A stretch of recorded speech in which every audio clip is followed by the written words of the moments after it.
Morning. I'm going to give you guys some pointers about how to send a professional email. This is definitely something that can set you apart from most of the pack if this is an employer or a college professor or anyone who's in a superior authority over you. So first of all, I don't have Gmail the way that you do, but I'm going to show you on this Google Doc. When you open up an email, it'll have the to box where you obviously put in the email address of the person you're sending this to. However, here's a little tip that you can put this in last instead of first, and that way the email won't accidentally send before you're ready for it to go. Second, most people don't know what this CC means, but it's very helpful. CC, it stands for carbon copy, which means that it'll be a duplicate sent to whoever email address is written there. So for example, sometimes I will send an email to you, but then I might CC another teacher or principal so that they understand that this communication has taken place. Anyone who's CC doesn't usually have to take any action on the email. It's just sort of a for your knowledge. And then the subject. Please use the subject line. It's nerve-wracking for people to get emails without subjects. For me personally, I always think, oh my gosh, something so horrible is in the body of the email that they couldn't even have time to put in a subject. Or it could be that it's really helpful to, when scrolling through later, trying to find that email, that we know the topic of the body of the email there. So put in something that is relevant to the topic, the question that you are asking. Then for the body of the email, you should start off every professional email with a dear and then the person's name. And you should use a title like Mr. or Mrs. So if you were writing to me, you would say Mrs. David Heiser, and then there's a comma there.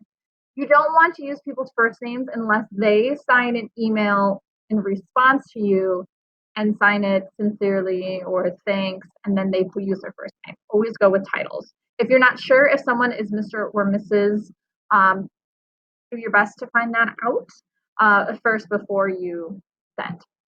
Also, you will have the actual topic of your email and be very clear so that people reading it will know exactly why it is that you're writing. You can begin with a greeting that's very pleasant, such as hope your, or I hope your day is going well. It's nice to just start off with a pleasantry of some kind. And then you will want to write the rest of your email. You want to use sentences. You want to reread and make sure that it has all of the information that you want to contain. You also want to reread how could this possibly be misunderstood? Because if you're anticipating that, you can catch any misunderstanding in that email before it gets sent off. So then you will have your insert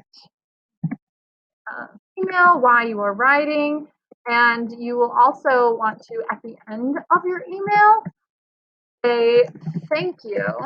And that might be thank you for your time, thank you for answering me, thanks for your help. But studies have actually shown that you are more likely to get a prompt response if you thank the person in the email. You can say thank you and have a nice day, and then you will sign your name.